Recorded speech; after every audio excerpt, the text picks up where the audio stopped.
So, Julia, I had the most interesting experience just a few days ago. I'm in a different setting. I'm in Oregon on the coast, and we got here 2 days ago. And I come here with two two sets of friends, two couples, and there aren't that many restaurants around. It's already the beginning of off season, so we come with all this food from Portland, Oregon, that we're going to eat for the rest of the week. So when we got to the kitchen, I was helping to unload the food, and I remember putting the packages of lamb in the refrigerator and putting all sorts of vegetables in the refrigerator. And then I have this very clear vision of me looking at another package, and it says ground beef on it, and I put it in the refrigerator. So about an hour goes by, and the guy who's going to make the burgers with the ground beef opens the refrigerator to start looking for the ground beef package, and he can't find it anywhere. It's nowhere in the refrigerator. So I go, well, David, I saw the ground beef. I saw the package, and I put it in the, and I remember thinking, oh, ground beef, put it in there. So I was so sure that I had seen it that they all spent an inordinate amount of time looking for it. Nobody found the ground beef. So what happened in my mind there, Gloria? That's not Gloria, that's someone else, Julia. Haha, they're the very same thing. That is what happened there, because Yeah. I could see it as a strange precognition moment. Yeah. That my brain knew that we were going to be looking for the ground beef somehow, that it was missing. Yeah. Or it could also be a high level kind of system one mind trick, Yeah. where even though I never consciously was aware that the ground beef was missing, Yeah. because I was such a key person in putting the food in the refrigerator, my brain went, wait a minute, where's the ground beef? You know? All right, super quickly, who's Gloria? Oh, Gloria, I know two people who are Gloria, a friend from college days that I'm not really much in touch with any longer, and another friend from when I was in London who I often correspond with or Zoom with. So I don't know why I said either one, except that, Julia, Gloria. Gloria. But I think it's the same kind of thing. So I've had this experience before, hearing people talking to me about this. I wish I had it more, because I think it's kind of cool. This sort of like, look, I had a reality, and it was very clearly the reality that happened. Like, I very clearly saw the ground beef. I took it and I put it in the fridge, and this is my story about what happened because it happened, right? Right. And they'll say, and there was no evidence of the thing that I thought happened. There was no evidence of that actually happening. In everyone else's reality, and eventually in your own reality, because you couldn't find the ground beef either, presumably. Right. So in your reality, all of a sudden this thing is sort of out of time, or didn't exist. Right. Right. So I think that's fascinating. So I want to take it just briefly from a neuroscience point of view, but That's then why I asked you the question. Yeah, but I also want to take it from sort of a metaphysical point of view, because, why not do both? So from a neuroscience point of view, there's plenty of evidence in the world of perception, visual perception, and all perception, but we tend to focus on visual perception because it was the first modality studied, right? So there's evidence from all forms of perception that your conscious mind is mostly spending its time telling you a story about what's going on, and you fill in some blanks from the environment, but like it's really mostly what's going on up here. So you're running a movie based on expectations of the past, based on expectations that come from the past, but you project forward into the future, based on what you sort of know about the way the world works and about the way you work. And so most of the time you're actually blocking out, and then in the neuroscience world, you'd be running a lot of alpha, which is a brain frequency between about 7.1 5 and 12 or 13 hertz cycles per second, which is kind of like the frequency that you run when you're doing a thing you've done a million times before, and you're ostensibly conscious, but you're making a lot of it up internally and you don't even know you're doing that. If something happens out of the ordinary when you're doing that, you get snapped back into, oh, I have to take up actual input from the environment because it's different than I thought. And, you know, when you have malapropisms, like you called me Gloria instead of Julia, it's a similar thing. You're running the story and you're filling in the blank and your brain's just lazy because everyone's brain is lazy. It's like, I don't know, I'm talking to someone on Zoom. Sure, it sounds like, right? Sounds like this person. Actually, I think Gloria probably, except for you, is the last person that I've talked to on Zoom. Yeah. So your brain's like taking this expectation based on the past, putting it towards the future, and running with it to write this story. And that's, although we think of that, that is a system one process in terms of the unconscious mind and this incredibly powerful parallel processing computer that we sort of denigrate by calling it system one or calling it biased or whatever. While that is a process of system one, it's the job of system two to sort of update and say, what's actually happening? Wait, what's happening now? What can I not predict based on the past? What is the actual new truth? What is happening in the moment? And when people talk about being in the moment, that's what they're talking about, like getting that information. And so I think you had an extreme relaxation experience where you were just relaxed and you're with your friends and you bought food and like, this is a great, you can write this, you know? Now, is this somehow what you just described, the how you described the mental activity? Is this similar to this phenomenon that we all have, that when we drive from one place to the next, we're like autopilot? Yeah. And we can't actually, you know, we'll drive for 20 minutes and we'll go, oh, what was going on there? Yeah, and you can get on a different track.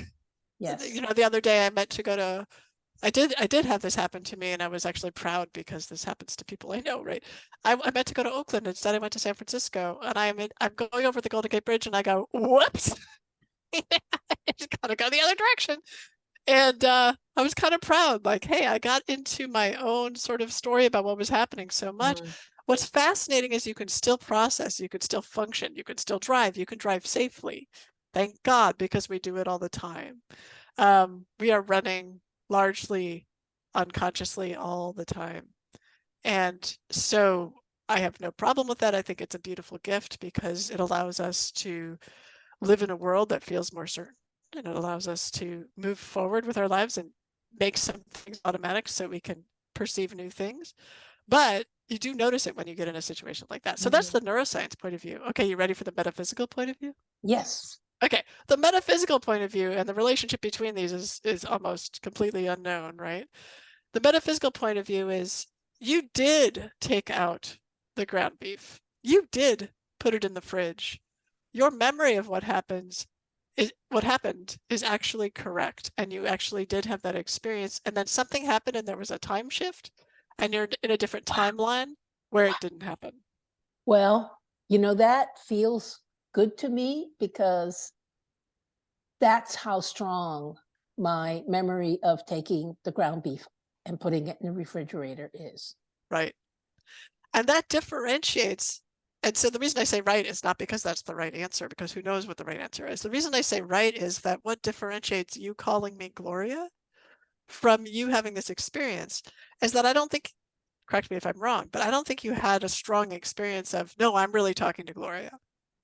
Correct. Right. You heard yourself say that and you thought, no, Julia. Yeah, right. Right. Whereas in the other case, you had a whole moment or series of moments that were a memory to you. Yes.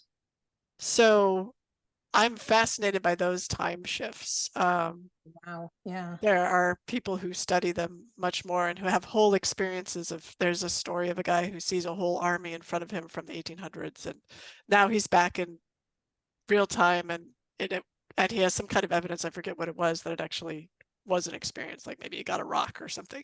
But those kind of things are just pretty interesting. So there may be a distinction between those two experiences, or the first experience was a really impressive version of going on autopilot. Yes. but I do think there's some kind of difference there that has to be accounted for somehow. Yeah, so interesting. Thank you. Yeah, that was fun. Yeah, yeah. So I was thinking maybe we could, because people are actually commenting on the name of this YouTube playlist, Pandas Playing Cello, that maybe we could explain what the heck that means. And I know Yeah. you have one explanation, so I want to hear yours first. And Oh, I want to hear yours first. okay.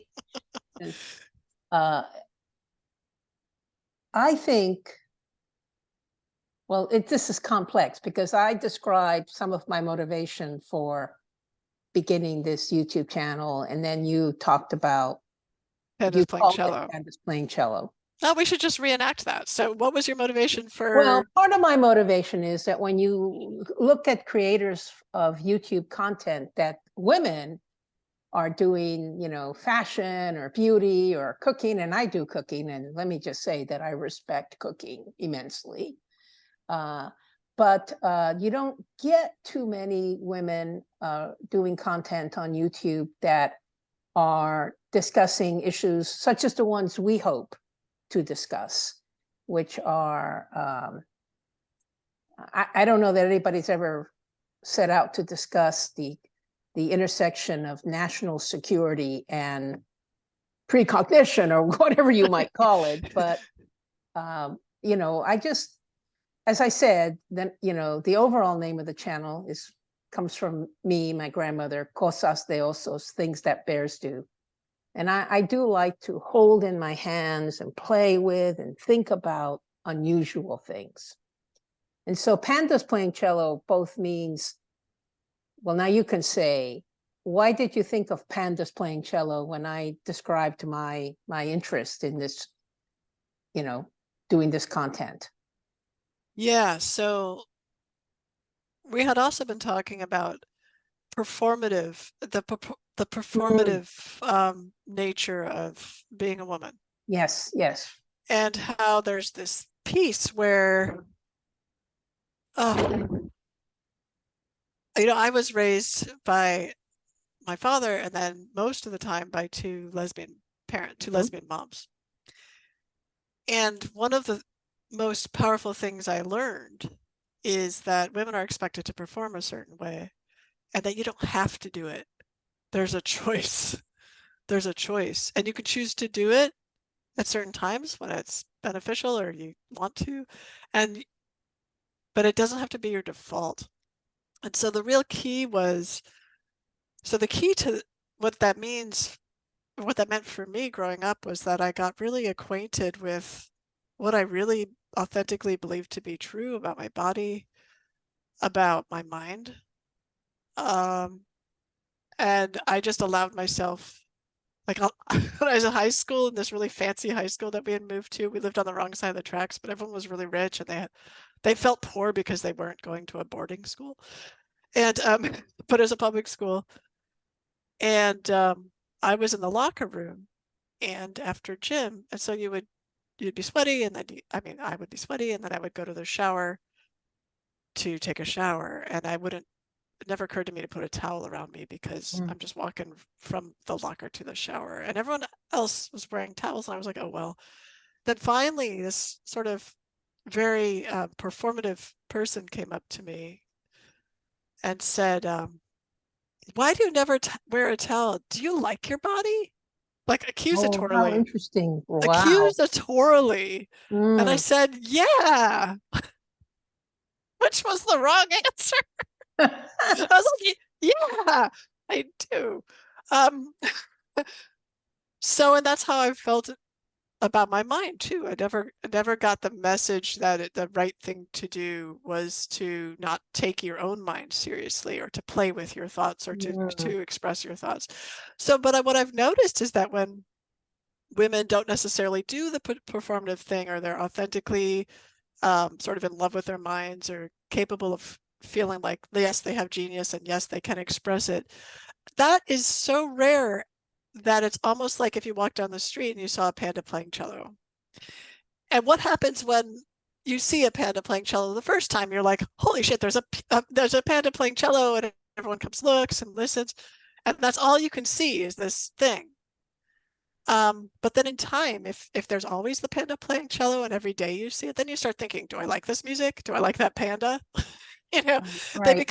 become part of the world and part of your repertoire of things that can happen. Right. And that's what I hope happens here. So that Yeah. the image of pandas playing cello just came into my mind in that Yeah. context.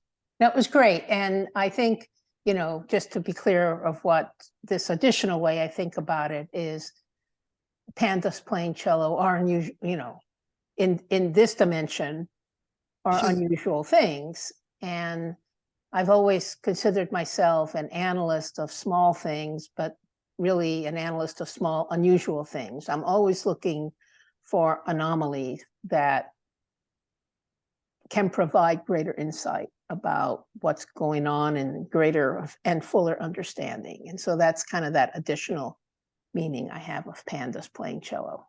It's anything unusual. And Yeah. actually anyone, I also think of it as anyone, so it doesn't have to be a woman, but anyone who's doing something that they're not expected to do. Exactly. Right. Yeah, that's right. So Yeah. I feel like I need to mention here my grandmother, Doña Yuya. Her first name is Obdulia, Obbulia. She has, you know, she died in 2003.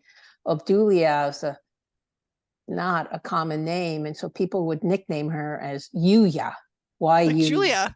Yuya, Doña Yuya. Doña being, you know, the Yeah. Madame or the Mrs. Madame Yuya. And my grandmother never married. And so she always lived with us and tended to raise us because she had nowhere else to go. She only had a first grade education. The only English, even though she lived in the US for a couple, maybe even 30 years, the only English she knew was the bingo numbers, 1 through 75, which she knew solid. And so I just had tremendous love for my grandmother. And my grandmother, tough woman, never wore jewelry, you know, only had a first grade education somehow to make her way through life. I just admired her greatly and always want to be like her. Well, she's with you all the time. I mean, Yes. Yeah. she loves you a lot. Yeah. She's So a panda anyway, playing cello. She's sort yeah, of there she is. So she's great. Okay, so I think we've also left our viewers hanging on our movie. yeah, right. Hopefully one of several movies we'll be discussing. Yes, and it's kind of fun how quickly and how it's fun to just bounce from thing to thing and explore them rather than try to impose some arbitrary order on them. At least I think it's fun. It's not only fun, it's more realistic. That's how the brain Yeah, works. right. Yeah. And the one thing that I wanted to ask you about, well, one thing we didn't talk about when we talked about the movie was that whole thing about the heptapods. Did I say it right? Heptapods. Yeah, Heptapods? heptapods. They have 7 legs, You're right. And but they so, look like hands. yes. And that's and that's what octopuses are, or I like to say octopi. I don't know if that's actually accurate or I not. think there was a whole argument about 10 years ago about Yeah. octopodi versus octopuses, but I think it's octopuses. Yes. And you know, and of course that we don't really know when the movie ends why. So what I got from it when the movie ended is that the whole purpose of the activity was so that humans could learn their language. Yeah. That's correct. And so humans could change their minds. They don't. Yes. If humans could learn their language in some other way, that would be fine too. But humans Right. needed to get into this circularity of time so that they could navigate the future and connect with each other. So I didn't quite get that when I've only watched the one time. Yeah, you got to watch it 13 more times. So, okay. So there was this thing about it's not only to learn their language, but to learn what they know about time. Yeah, the tool that they remember remember in the scene where they say, you know, so why are you here? And they say offer weapon, and later they revise it, Yes, offer tool. offer tool. Well, the tool is, you could think of it in of course, I spent a lot of time thinking about this. So you can think about different parts of what this tool is. So one tool is just the recognition that they have to work together to actually decode all the language that was sort of spat out at them at the last minute, right? So that's one tool, the recognition of collaboration and interdependence. Another tool is the recognition that you can know time as circular. You can know time, you can navigate towards the future in productive ways if you have intelligence on the future. It's like, I think of the future as a different country that we neglect getting intelligence from. But if your mind can function in that way, like they use their language to change Louise Banks, the linguist's mind, then you have the capacity to navigate the future, because whether you don't have to understand how it's working, right? Like in the scene where she talks to the Chinese general guy, and he says, "I'm so excited to meet you. I don't understand how your brain works, but you remember when you told me this thing, my wife's dying words," and she's like, "I don't know your number, your phone number, or the wife." But then he tells her in that moment, Right. which is what she accesses in the past right when she needs it. Now she doesn't have control over that. It is happening to her, but it's because her mind has been changed with this tool of this circular language, right? So this is the other tool, is the changing of the mind. And part of the reason why I watched the movie so many times is I think it's kind of like this Whorf-Sapir hypothesis, which they talk about in the movie, which is this, you know, your language changes your brain, changes your mind, changes your thinking. Of course, that's true. Now we just say, of course, everything changes your mind. How many videos you watch on TikTok changes your mind, right? But also the language. I also think, obviously, film changes your mind. And so I think that an easy way for someone who wanted to try to get this insight that the heptapods have in that film is to watch the movie multiple times, and you start thinking differently. Okay. And so I do think it's like the film itself is like a tool. And I think it's a really important kind of tool to switch our thinking, because the truth of time is just emerging to physicists and philosophers right now. And so this is kind of the era where we're going to understand the truth of time, but we're not quite there yet, right? And so this is really important to open your mind to different ways of thinking about time. So I actually think that that's the tool of the movie as well. And I think that if you're, I just love that these are hands, because they're functional, they're doing things, but the tops of them look like monks. So it's like this mystical thing. Yes, right. And then they're in water. So it's like whales. I mean, if you think about, they're clearly mammalian. If you think about whales underwater, if you live underwater, your perception of time is much more circular, because if there's an animal in front of you, or even a cliff, or something big in front of you, you're going to be able to sense that even without sonar, you'll feel a difference in the water pressure. Right. You're not there yet, but you have information about the future. So your way of thinking Wow, about what a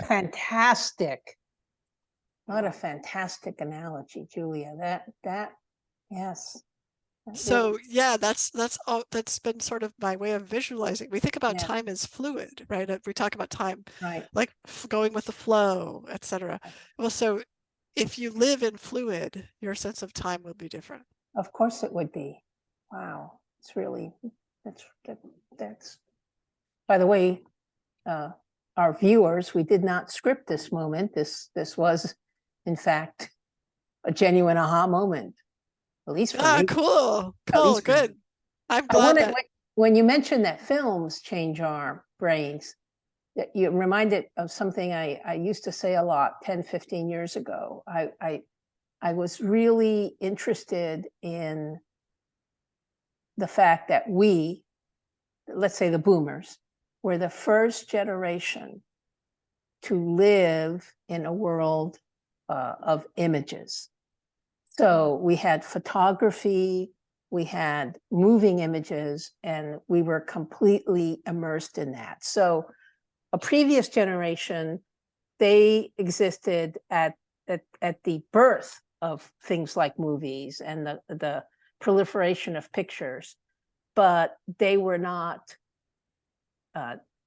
image natives. I'm just, playing off that word, digital native. They were not image natives the way baby boomers and obviously Gen Xers and on and on are. And now all of that is certainly, we're adding to it with the whole digital thing. But I think the images remain an essential part of the digital experience, and increasingly so, it seems to me. So, and what is that doing to our sense of time? Because people don't believe it happened unless there's a picture of it. Yes. And maybe that's not so great. Maybe when you take a picture of something, you can't have these time shifts.